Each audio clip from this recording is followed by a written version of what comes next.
नया चैप्टर शुरू करने जा रहे हैं हम लोग। 8th class mathematics chapter number 13 शुरू करने जा रहे हैं। चैप्टर नंबर 13 है और इसका नाम है डायरेक्ट एंड इनवर्स प्रोपोर्शन।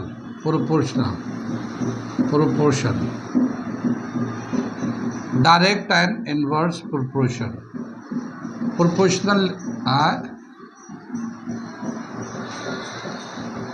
ये हम लोग थोड़ा सा बेसिक कंसेप्ट को समझते हैं, क्या होता है ये डायरेक्ट एंड इनडायरेक्ट, और फिर उसी के हिसाब से हम लोग जब एक्सरसाइज करेंगे तो उस कंसेप्ट को यूज़ करेंगे। ठीक है, तो डायरेक्ट प्रोपोर्शन या डायरेक्ट वेरिएशन किसको कहते हैं? Direct variation.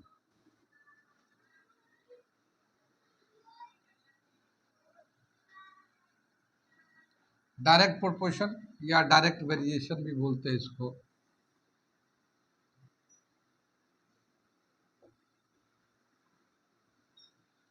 डायरेक्ट का मतलब ये होता है कि जब एक बढ़ेगा तो दूसरा भी बढ़ेगा, और या एक घटेगा तो दूसरा घटेगा। ठीक है, क्या मतलब हुआ इसका कि जैसे मान लो हम लोगों ने ये एक पेन खरीदा और ये एक पेन की कॉस्ट है 20 रुपीज़। तो अगर हम लोग 2 पेन खरीदेंगे तो कितना हो जाएगा? 40 रुपीज़। 3 पेन खरीदेंगे तो कितना? 60 हो जाएगा। तो इसमें नंबर ऑफ पेन और कॉस्ट डायरेक्ट प्रोपोर्शनल है ना। नंबर ऑफ पेन यानी जितने जैसे जैसे पेन बढ़ते जाएंगे वैसे वैसे टोटल कॉस्ट बढ़ता जाएगा। मान लो 5 पेन लेंगे तो हमें 100 रुपीज़ के हो जाएंगे 20 रुपीज़ के हिसाब से। अगर 10 पेन लेते हैं तो 200 रुपीज़ पे करने पड़ेंगे। तो जैसे जैसे नंबर ऑफ पेन बढ़ते जा रहे हैं वैसे वैसे टोटल कॉस्ट भी बढ़ता जा रहा है। तो ये हमारा कहलाता है डायरेक्ट वेरिएशन। ठीक है ना। तो ये एक दे रखा है नंबर ऑफ आइटम्स। कोई आइटम्स लेते हैं वो, और वो जो है ना डायरेक्ट प्रोपोर्शन होता है उसका टोटल कॉस्ट यानी नंबर ऑफ आइटम्स और टोटल कॉस्ट दोनों डायरेक्ट वेरिएशन में होता है। ये हमारा नोटेशन होता है डायरेक्ट वेरिएशन का, यानी number of items total cost direct variation है। जैसे जैसे नंबर ऑफ आर्टिकल बढ़ता जाएगा वैसे वैसे टोटल कॉस्ट भी बढ़ता जाएगा। जैसे मैंने ये हमने पेन का दिखाया, ऐसे ही मान लो आप लोग गए आइसक्रीम खरीदने के लिए, बच्चों के लिए बहुत फेवरेट होता है आइसक्रीम। तो आइसक्रीम खरीदने गए, मान लो एक आइसक्रीम जो ना 40 रुपीज़ का आ रहा है, एक आइसक्रीम 40 रुपीज़ का आ रहा है। अगर मान लो हमने 5 आइसक्रीम खरीदा तो कितने रुपये देने पड़ेंगे?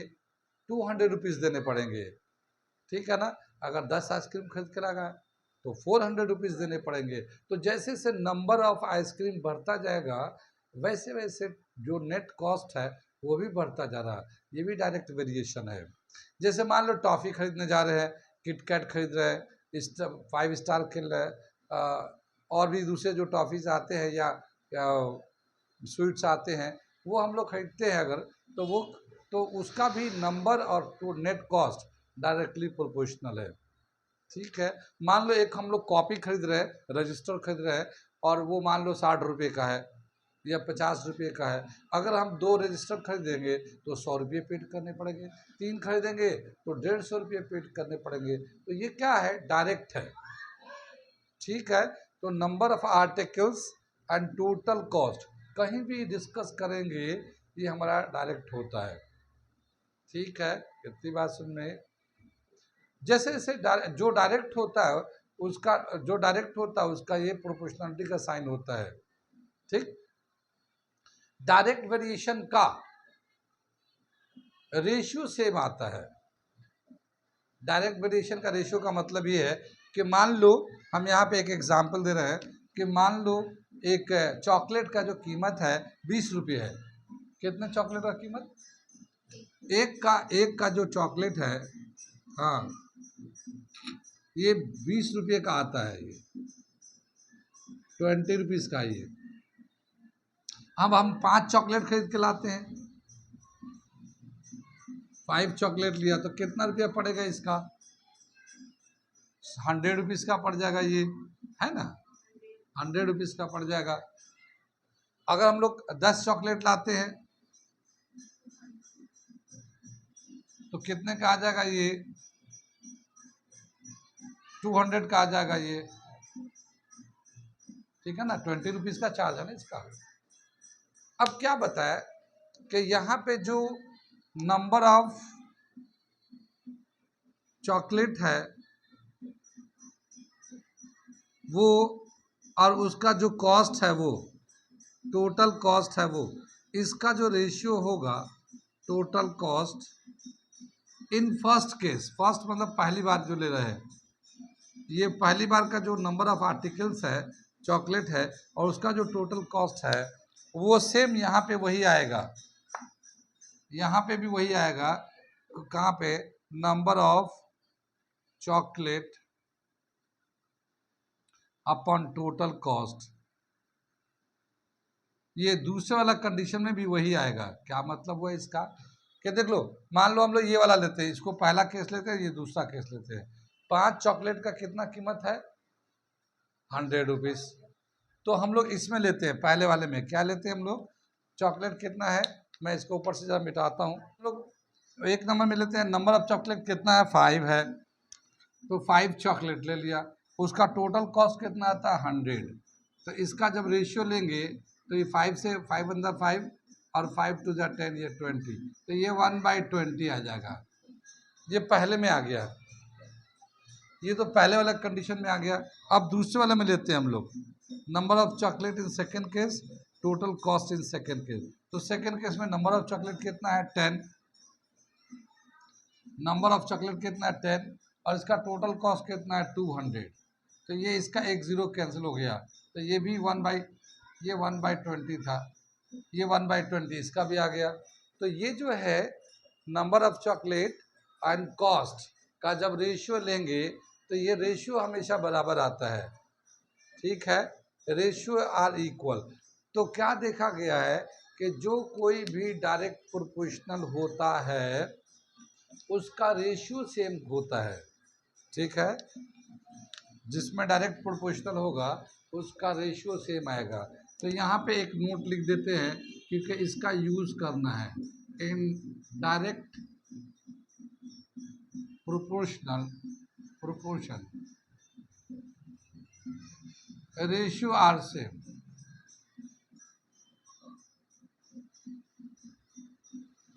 रेशियो सेम होता है ये, ठीक है, पहला और दूसरा जो भी कंडीशन है उसका रेशियो सेम आता है अगर ये डायरेक्ट वेरिएशन होता है तो। ऐसे हमारे डेली लाइफ में बहुत सारे काम होते हैं जो डायरेक्ट वेरिएशन होता है, जो डायरेक्ट वेरिएशन होता है, ऐसे बहुत सारे काम होते हैं हमारे लाइफ में। आगे चले हम लोग, डायरेक्ट वेरिएशन समझ में आ रही है? कोई भी डायरेक्ट वेरिएशन होता है, जैसे एक चीज़ बढ़ेगा तो दूसरा भी बढ़ेगा, ठीक है, और जब वो डायरेक्टली प्रोपोर्शनल होते हैं तो उनका जब रेशियो लेते हैं तो रेशियो सेम आता है, ठीक है। आगे चले हम लोग दूसरा अब लेते हैं, इनवर्स प्रोपोर्शनल लेते हैं हम लोग, इनवर्स प्रोपोर्शनल, ठीक है। इनवर्स प्रोपोर्शनल में क्या होता है? जब एक बढ़ेगा तो दूसरा घटेगा, जब एक बढ़ेगा इनवर्स प्रोपोर्शनल में तो दूसरा घटेगा। मैं इसको जरा सा लिख के फिर करता हूँ, बताता हूँ।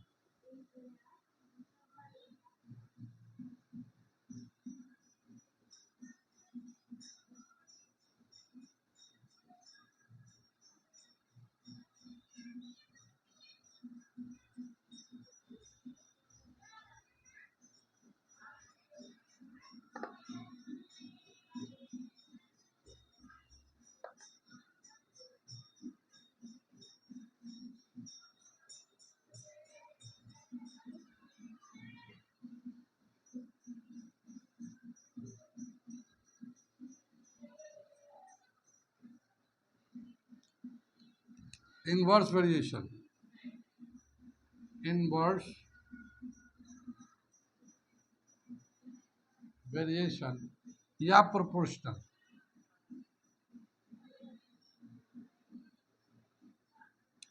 इनवर्स प्रोपोर्शनल, इनवर्स प्रोपोर्शनल में क्या होता है कि जब एक चीज़ बढ़ता है, एक चीज़ बढ़ता है तो दूसरा घटता है, दूसरा घटता है, एक बढ़ेगा तो दूसरा घटेगा। जैसे क्या है कि मान लो एक घर बनाना है, ठीक है, तो एक घर बनाना है तो मान लो जो लेबर वर्क कर रहा है, 5 लेबर वर्क कर रहा है, ठीक है, 5 लेबर वर्क कर रहा है, 2 मिस्त्री वर्क कर रहा है, तो अपना जितना उसका पोटेंशियल होगा उस पोटेंशियल के हिसाब से वो काम करेंगे।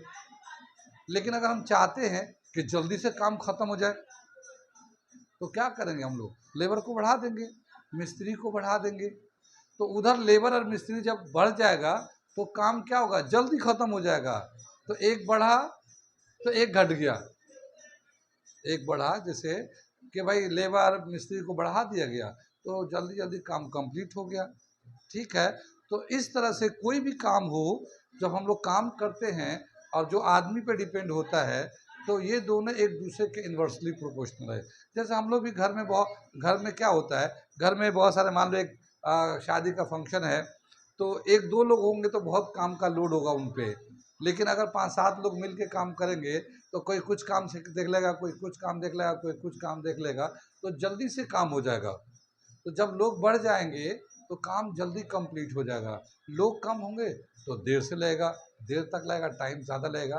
तो ये क्या हुआ, एक इनवर्स प्रोपोर्शनल हो गया। या number of people and work, people and work ये दोनों एक दूसरे के इनवर्स प्रोपोर्शन है, ठीक है ना, पीपल एंड वर्क। तो जैसे ये पीपल या वर्कर एंड वर्क, वर्कर